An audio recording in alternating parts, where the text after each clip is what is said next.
Welcome to the 2021 Yankee Dental Conference virtual conference. This year's theme, Changing the Game, is very appropriately titled.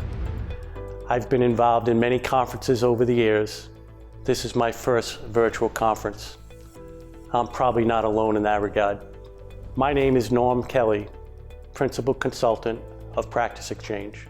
We help doctors transition their dental practices. Practice Exchange consists of CPAs, attorneys, dentists, tax specialists, and brokers, all of whom contribute to making of this presentation. Joining me to present today is Forrest Kim of Forrest Kim & Company. Kim is an attorney and CPA that specializes in professional service businesses. He's been involved with over 3,000 practice transitions. Forrest is an attorney and CPA for many dentists across the country. It is important to note that the information we're going to share is a result of conversations we've had with dental practice owners looking to sell, doctors looking to purchase a practice, and bank lenders that are financing transitions during COVID-19 pandemic. Our topics today, we'll be discussing the state of dental practices in light of COVID-19. We will talk about COVID-19's impact on sellers.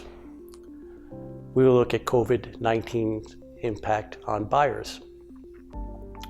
We will share our experience on the impact of COVID-19 on practice transitions. We will review COVID-19's impact on dental practice real estate. And we will review COVID-19's impact on bank financing. We will discuss COVID-19's impact on practice valuations in 2021.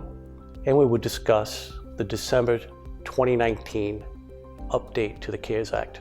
It is our goal that all attendees, both buying and selling doctors, will leave with a better understanding of what is necessary for a successful transition in today's market. State of dental practices amid COVID-19. It goes without saying that the pandemic has had an unprecedented impact emotionally and economically on everyone. Never in our lifetimes have we experienced anything like COVID-19.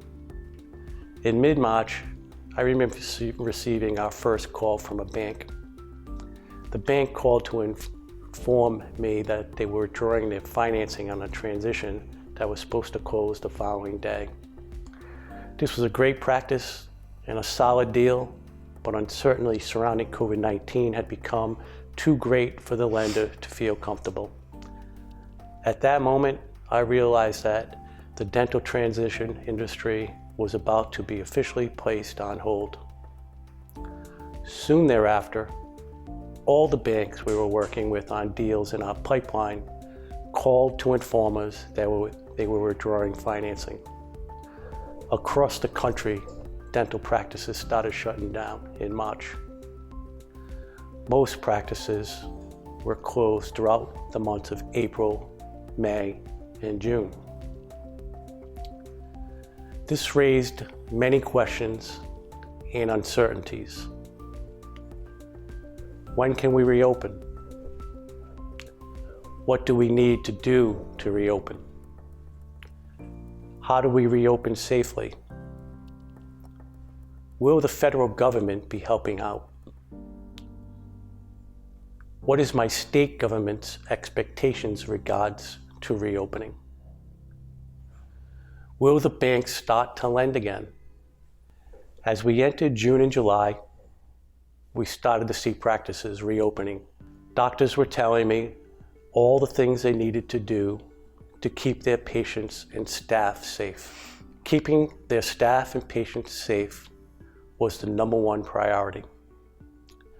Doctors were required to adhere to new CDC guidelines. Practices had to implement safety protocols to limit the number of patients in their offices, insist on masks in the practice, operatories cleaned and sterilized after each visit, plexiglass installed, protective clothing worn, and air purification systems installed, and so on.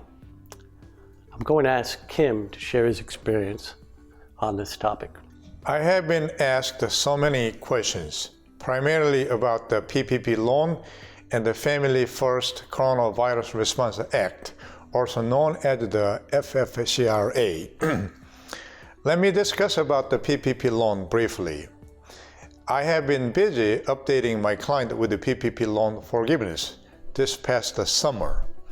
I assume that all business owners must have filed a PPP loan forgiveness form, which is known Form 3508. There is really no real deadline to file this form. However, if you have not filed within 10 months after the COVID period, then your loan payment may start soon. If your PPP loan has been forgiven, you have to think about now the tax consequences. Your PPP loan forgiveness is not taxable income to you. Some business owners were concerned about the higher income taxes in 2020 because the IRS stated that the expenses paid with the PPP loan are not deductible. On December 20, 2020, Congress stepped in to override the IRS position.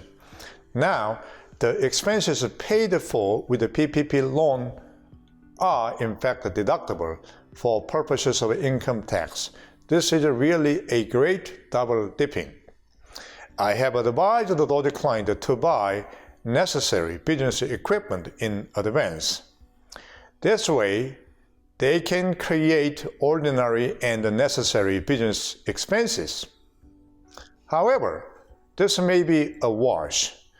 Their deductible business expenses have decreased by PPP loan forgiveness, and their revenue also has decreased because of the COVID lockdown period.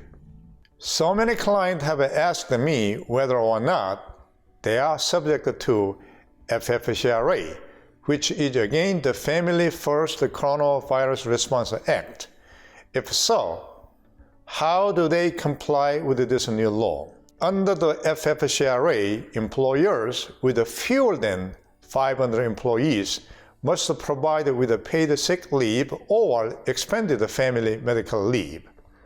The law was effective through December 31st, 2020. How do you comply with the FFCRA? An employer must pay an employee for 2 weeks, which is up to 80 hours, but not to exceed $511 per day or $5,110 in total. If an employee is unable to work due to quarantine or COVID-19 symptoms, an employer must pay an employee with $200 per day and $2,000 in total if an employee is unable to work due to caring for others, such as their children under the age of 18. An employer must also pay an employee for an additional 10 weeks if employee is unable to work due to caring for a child whose school or child care provider is closed due to COVID-19. Employer cannot ask employees to use other leave or vacation time first. So many clients have also asked if they have to pay their employees COVID test. If you, as an employer, require your employee to have a test because you reasonably believe your employees will pose a direct threat to the health and the safety of themselves or others, then you must pay all costs associated with the visit. Even when health plans and the employers are not required to pay for COVID-19 testing, employers might consider paying those costs as a gesture of goodwill. If an employee has health insurance, the test is covered by insurance. Some employers are covering the cost of a test because they are requiring to take a test as a condition to return to work from vacation or ensure on-site safety. Employers should consider covering those costs or providing testing if testing is not otherwise covered by insurance. Now, who is exempt from this federal law? There are two groups, one for businesses with fewer than 50 employees, and the second for healthcare providers. Healthcare providers and the emergency providers are exempted. I have advised my client that the dental offices and their employees were not included in the healthcare provider exemption. According to the regulations, the exemption was intended to apply to healthcare providers who are providing care for COVID patients.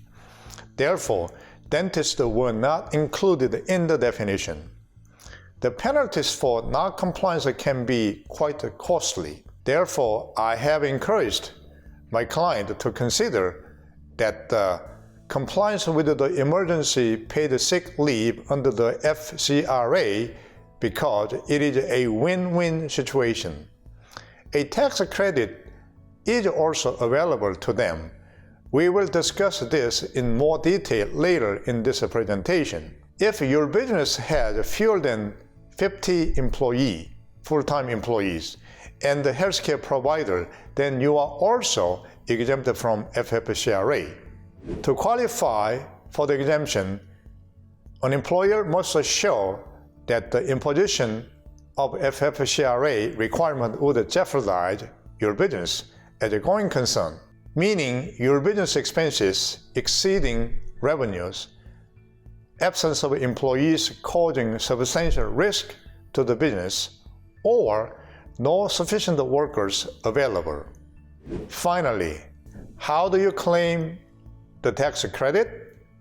If you provide the paid leave to employees due to COVID-19, then you can be reimbursed with a tax credit for 100% of the wages paid.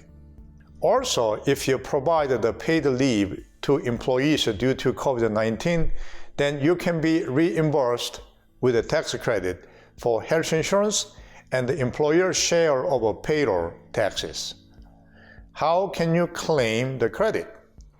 You can reduce payroll taxes deposited by the amount of anticipated tax credit. Excess tax credit are refundable by using Form 7200. Remember, no income tax deduction for paid leave amount offset by tax credit claim. You can elect out of a tax credit. Form 941 had changed a few times in 2020. Make sure to discuss all of your options with your CPAs and your payroll service agent. Now, we would like to provide an update to the Family First Coronavirus Response Act. There is an update on this law. On December 21st, 2020, Congress decided not to extend FFCRA paid time off obligation beyond 2020.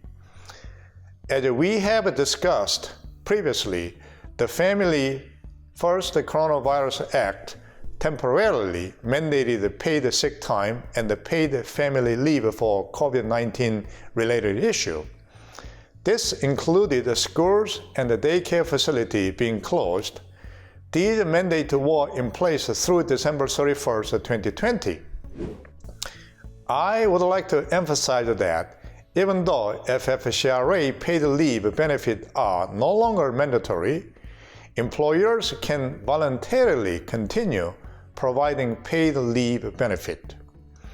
The reason you would do this is that you would be able to take advantage of the payroll tax credit, which has been extended through March 31st, 2021.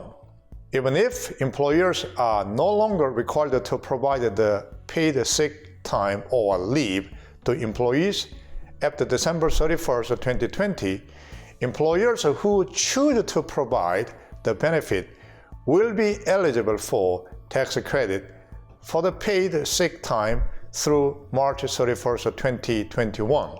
Employees who have exhausted available paid sick time benefit will not be entitled to additional paid sick time. If employers opt to continue to provide the paid sick time, employees can use available sick time, of course. However, it is important to note that Employers will not be able to receive a tax credit for the benefit provided in the excess of a statutory limit, meaning beyond March 31st, 2021. Employers should consider whether to extend the paid sick time and the family leave benefit to employees through March 31st, 2021, and the following factors when deciding if they want to extend the paid sick time and the family leave benefit. Employers should keep in mind there may be other state and local laws that provide a similar benefit to employees, and that some of these laws may also be changing. If employers continue to provide the benefit to employees, employers should make sure to obtain the requisite documentation from the FFCRA benefit. This will be necessary to receive a tax credit.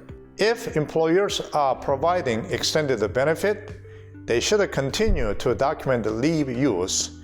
Employer will not receive a tax credit for the benefit provided in the excess of a statutory limit.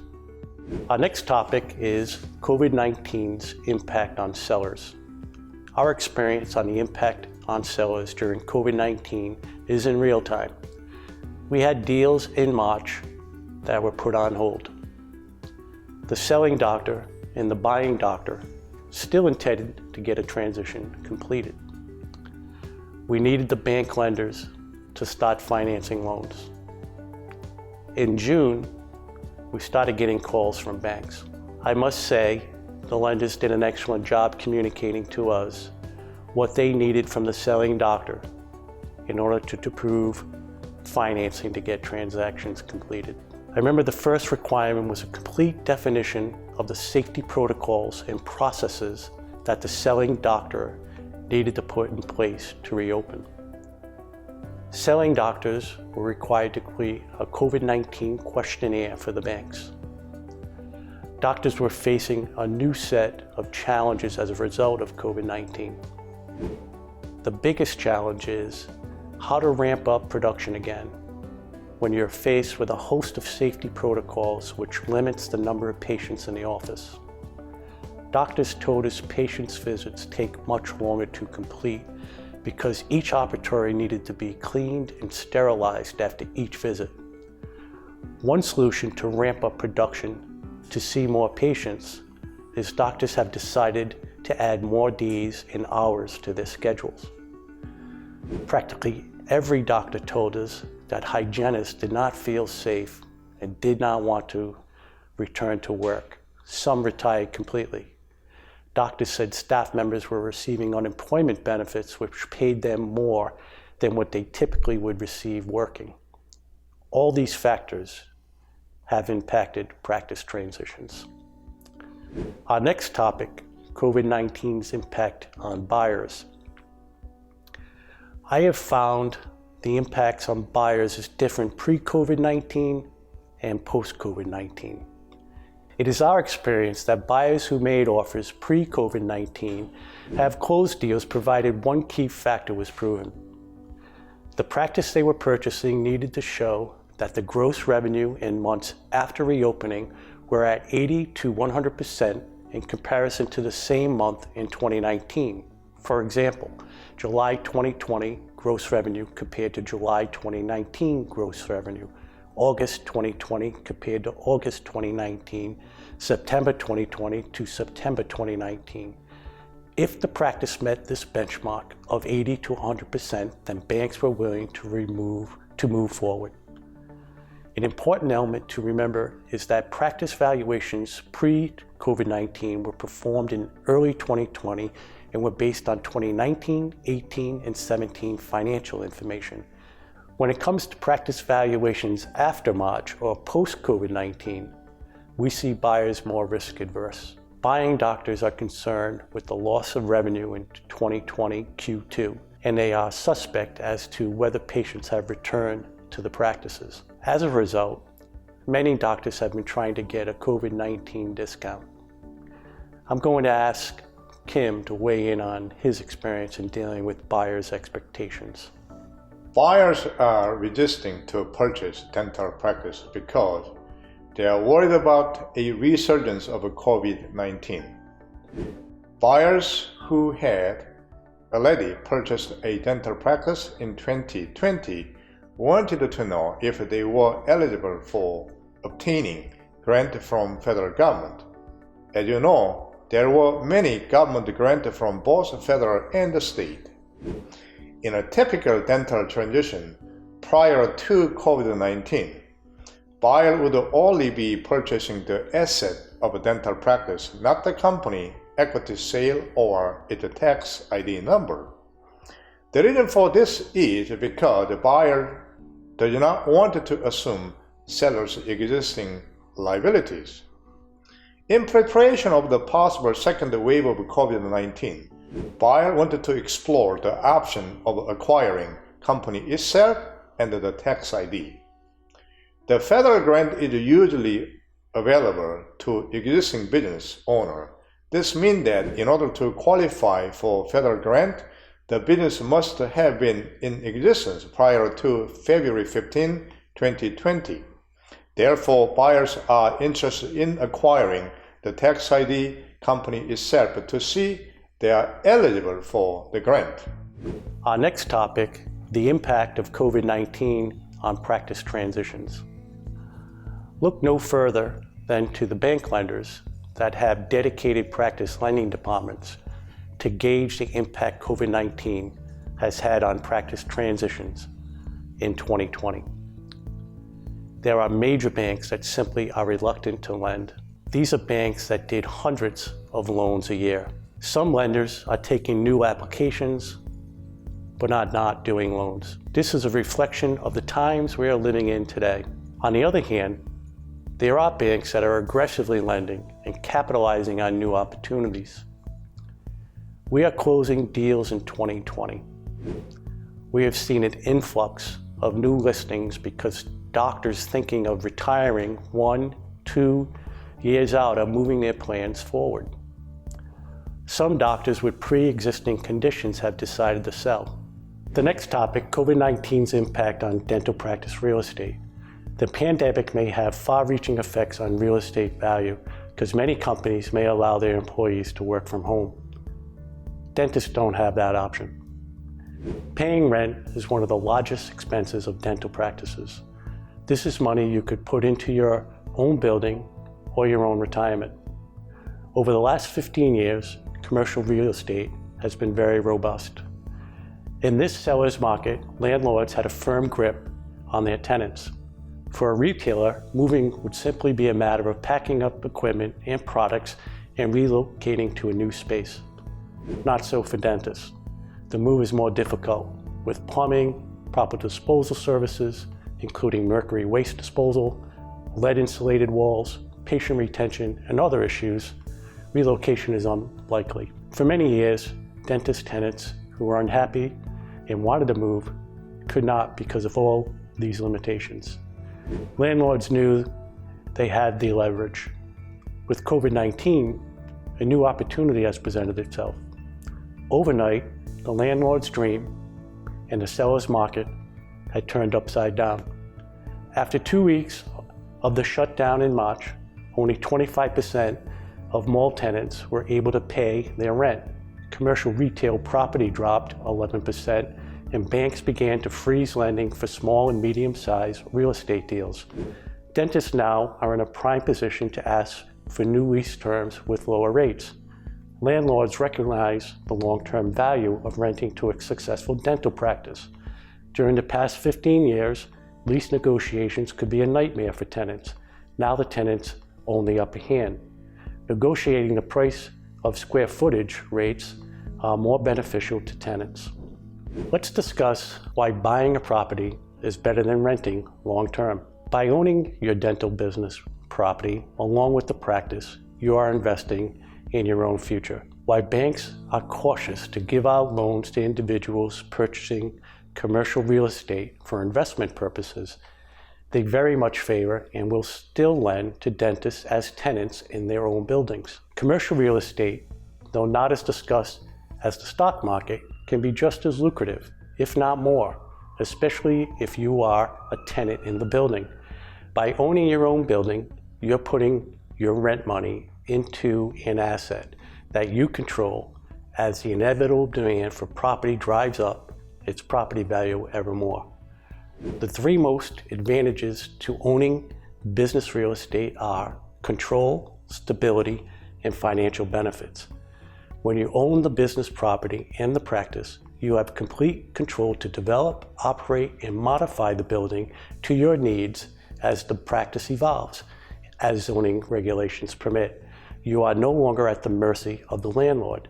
This gives the flexibility to build the practice you want with the building and equipment enhancements you need. You have more control over your practice, including signage, types of other tenants in the building, designated parking, and other choices. When you own your property, you enjoy greater long-term stability in the cost associated with the property. You can more easily project the annual cost for your practice investment according to your mortgage contract, insurance, and estimated property tax, without the vagaries associated with lease agreements renewals. This helps practice owners conduct long-term planning without having to worry about increased lease payments or a canceled lease. Real estate property owners enjoy tax advantages unique to ownership, including the ability to write off mortgage interest, as well as depreciate the value of any owned building over a 39-year period on a straight-line basis. Both of these types of deductions reduced overall taxable income, saving cash flow that can be reinvested in the business. When these tax write-offs are combined with Section 179 deductions for purchasing equipment, the small business owner has a meaningful toolbox sponsored by the IRS for decreasing their tax burden and offsetting the inherent cost of property and business ownership. Combined with potential appreciation of your property, the opportunity for rental income from tenants, and the generation of retirement income upon the sale, your business property has the potential to work as hard for you as you work for your patients. There are several reasons why now is an excellent time to invest in commercial real estate. Commercial property values seem to have bottomed out. In most markets today, a typical mortgage payment is equal to or less than a rent or lease payment. At today's commercial real estate prices, you can retain more of your cash flow or acquire much more real estate for your investment than you might have just 5 years ago, all while investing in your future. There is an abundance of inventory of commercial properties in most markets, providing an excellent opportunity to secure a prime location at a very reasonable price. Interest rates are at historic lows. Never in our lifetimes will we see interest rates this low. Your commercial real estate loan today will cost significantly less than it would 5 years ago. As the economy and the real estate market continues to recover, rates will go up. Some lenders today, particularly those specializing in dental practice financing, offer flexible loan packages that may include up to 100% financing with payment terms extending up to 25 years. With careful planning, and investment in commercial real estate can help fund your exit strategy. Given today's undervalued real estate market, buying a business property is likely to increase value over the long term, creating equity that can be directed towards retirement. For example, you can choose to sell both your practice and real estate outright at the time of retirement for maximum cash output, or sell the practice only, leasing back the real estate to the new owner to generate ongoing passive income. If you purchased commercial property that has additional space for tenants and choose to retain the property upon retirement, you will not only collect rent from the practice owner upon the sale of your practice, but also from the existing tenants. You might provide the buyer of the practice a right of first refusal or option to buy if you ever decide to put the real estate on the market, oftentimes locking in a future sale when the time is right for you. Our next topic, COVID-19's impact on bank financing. We are transitioning dental practices using traditional bank financing. Not all banks are lending, so it is important to know which banks the buyers are using. We are working with banks that are providing 100% bank financing provided the practice is producing 80 to 100% of gross revenue when compared to the same month in 2019. We have seen practices reopen in June and July ramp right back up to 2019 levels. Some practices are struggling to get to that 80 to 100% production benchmark that has been delayed, and that has delayed bank financing. Banks want to see that the practice's growth revenue at 80 to 100% for 2 or 3 months. We see some banks adopting a hybrid approach, closing and funding a majority of the sales price. Some banks will lend anywhere from 75 to 85% of the sales price. Under this scenario, the seller takes a note for the remaining portion of the sales price and is paid by the buyer. It's a great time for buyers because interest rates are near all-time lows, with the prime interest rate at 3.25 to 3.75%. Forrest, what are your thoughts on the impact of bank financing? The one thing that I would like to emphasize is how PPP loans have been handled at closing of dental practices. As we have mentioned earlier, banks are holding sellers' PPP loan from sale to proceed in escrow until seller's PPP loan has been forgiven. Doctors looking to sell their practice have expressed displeasure about the proceed being withheld in escrow. However, PPP loan is treated as a lien on the practice, and the seller must provide a clean bill of sale at closing. Forrest, can you share your observations on structuring dental practice sale? As you mentioned, the buyers of a dental practice prefer to structure a deal with a contingent payment. A contingent payment sale is a type of sale where full sale price for a dental practice depends on future events such as projected gross revenue. For example, a seller agrees to sell his dental practice for $1 million, 80% of the sale price, or $800,000, will be paid at closing, but the remaining balance of $200,000 will be paid to the seller only if the buyer gross revenue exceeds the projected revenue. Some sellers argue that it is not equitable to the sellers because the sellers have no control over how the buyer operates his own dental practice after closing. Forrest, can you explain how capital gains tax may change under the Biden administration? I have been asked by so many clients about the tax rate implication on the Biden tax plan after election was over. Biden tax plans are very realistic right now because the Republicans cannot control the Senate after Georgia runoff election on January 5th, 2021. Under the Biden plan, tax rate on long-term capital gains and the qualified dividend would increase from 20% to 39.6% on income of over $1 million. If you have appreciated real estate, properties, or dental practice, it is a good time to sell them before Biden raises the capital gain tax rate. So, the sale in 2021 will still enjoy a lower capital gain tax. In addition, if your income exceeds $400,000, you will experience significant tax increase. Maximum income tax rate increase from 37% to 39.6%. Our next topic, COVID-19's impact on practice valuations in 2021. The one thing we know about all crises is that they will end.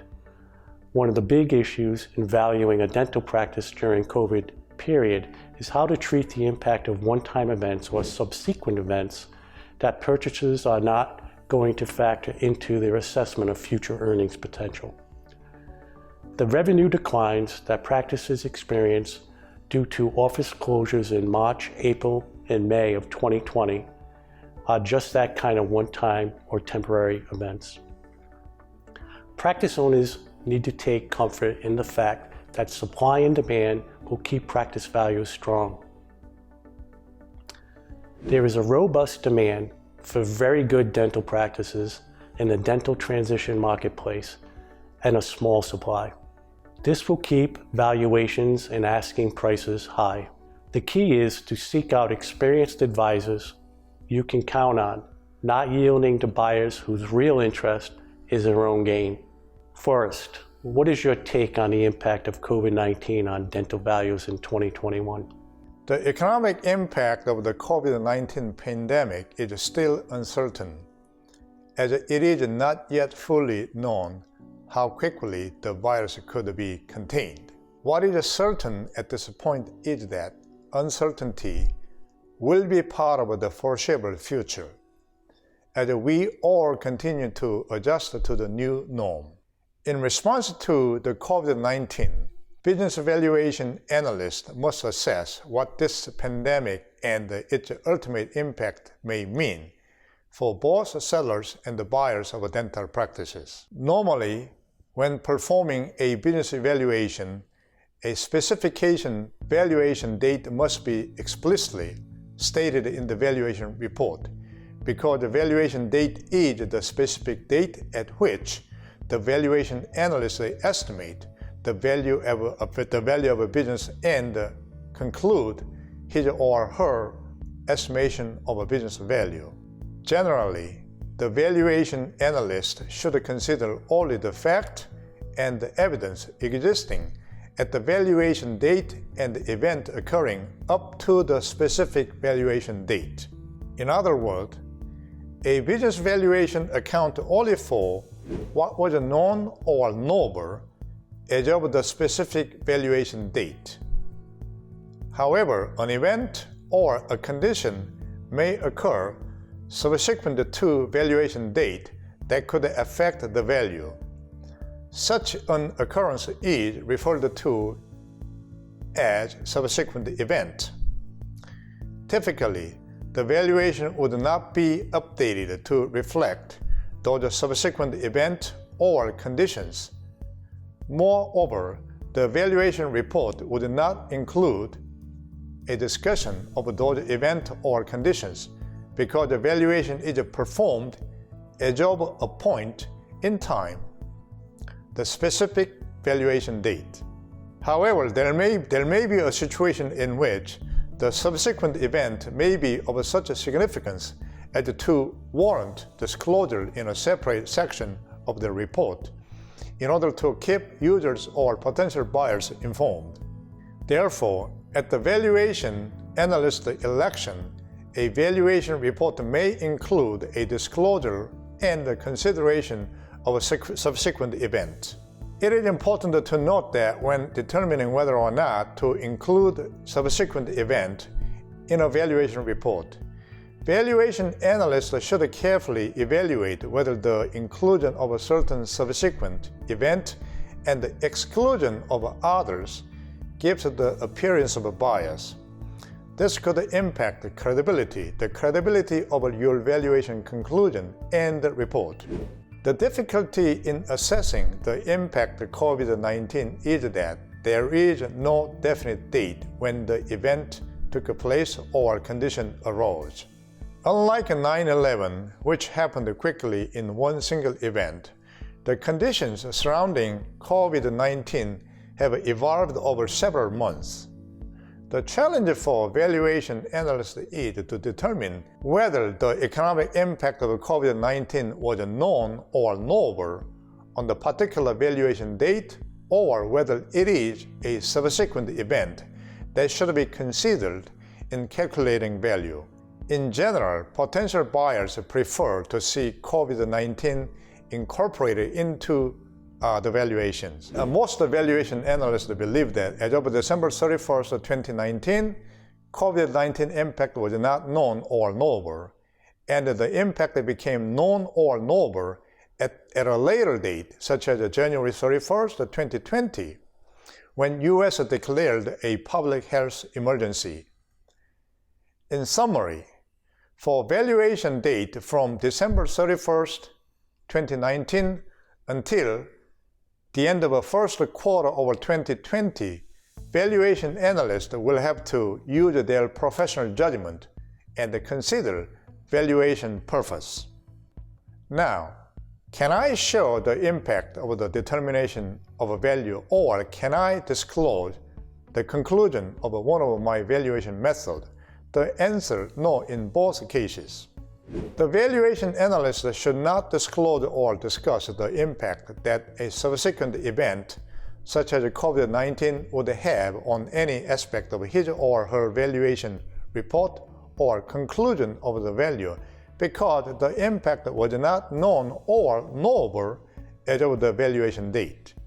The impact that the subsequent event would have been included on a new valuation report as of a new valuation date. If the valuation analyst wanted to discuss the impact that the subsequent event would have on any aspect of his or her valuation report or condition of the value, the analyst must choose a new valuation date. One of the goals of a valuation analyst is to make a determination as to whether or not a dental practice may survive under the current economic situation. If a dental practice is not contemplating liquidation, and if the valuation analyst determines that the dental practice is expected to operate into the future, the dental practice will be valued based on the going concern premises.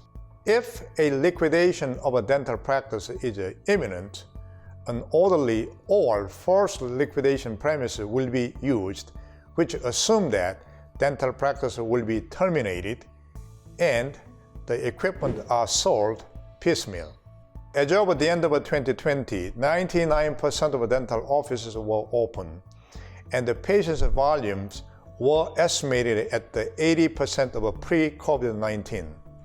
Staffing was 93% of pre-COVID levels.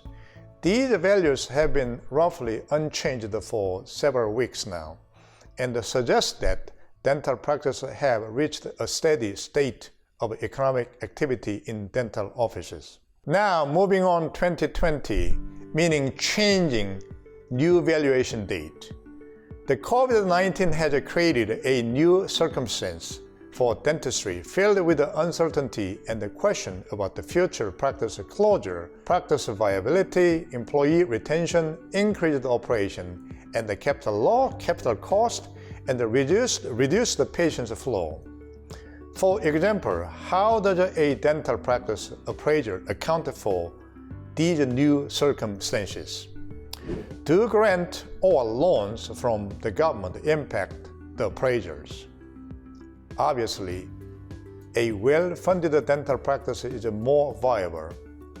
Increased debt from the SBA, such as economic injury disaster loans and the PPP loans, impact the future cash flow of a practice, as do the significantly increased cost of protective equipment and other infection control measures. A business valuation analyst should incorporate these and other factors into any appraisal approach being utilized.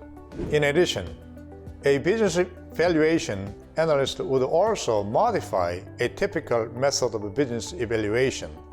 In the income approach method, often the earnings from a period of years are analyzed to capture fluctuation of earnings. Typically, the more current year will be given more weight than prior years to more accurately represent the current circumstances in the value of a dental practice. For example, on the latest 3 years, 2018 through 2020, the appraiser normally allocate the most weight to the most recent year, 2020, and the least weight to the furthest year, 2018, wherein the most recent year will be multiplied by 3, the second year by 2, and the third year by 1, and the sum thereof divided by 6, and then multiplying that number obtained thereby by a constant. Conversely, if the most current year is quite different from previous years due to an unanticipated event such as COVID-19, the business analyst may give the most current year, 2020, less weight. Thus, On the latest 3 years, 2018 through 2020, the business analysts allocated the least weight to the most recent year, 2020, the COVID year, and the most weight to the further prior years, 2019 and 2018. This is a simple example to illustrate that a simple difference in the mathematical equation can have a significant impact on the appraised value of a dental practice. The business valuation analyst must decide which approaches and the method to use, how to weight any numbers being analyzed, and then determine appropriate capitalization rate to use given numerous variables and a constant. If a discounted cash flow method is utilized, business valuation analysts would still start with the most recent year financial data, such as COVID-19 2020, but exercise professional judgment when adjusting financial data going forward. Thus, they may modify discount rate applied to cash flow and increase the period of years used to neutralize the impact of the COVID-19 in 2020. If capitalization of excess earning method is used, adjustment will have to be made as well to take into account the impact of COVID-19. So, economic uncertainty will cause a deep discount rate to be higher, which will lower goodwill value in dental practice. If you have your dental practice appraised, you should ask your business valuation analyst about the formula used in any calculation to confirm the specific circumstances created by COVID-19. You should also ask about the subjective decisions, discretions, or professional judgment exercised throughout the dental practice appraisal process, so you understand how the final value of your dental practice was determined and whether it seems reasonable to you. So let's move on to employee retention. Based on my conversations with dentists during the past few months, I've realized that some doctors are having trouble retaining associates and hygienists. What do you recommend for doctors who find themselves in this situation, Forrest? Doctors who find themselves in this situation may want to consider the benefit from CARES Act. Those of you who are familiar with the CARES Act may know that this program allows employers to provide a student loan repayment benefit to employees on a tax-free basis. This benefit was recently extended through 2025. Under the CARES Act, an employer may contribute up to $5,250 annually toward an employee's student loan. These funds can either be paid to the employee directly or to the lender. Any payment will be excluded tax-free from employees' income. I believe dental offices should utilize this option when hiring and retaining qualified young associate. I would also make sure that you pay loan payment directly to the lender, not your employee directly. I would also recommend that employers begin treating their employees to nice meals in the office. In the years 2020 and 2021, employers will be able to deduct 100% of their business meal expenses. This is a substantial increase from the standard 50%. It is important to note that the provision is limited to food or beverage provided by a restaurant.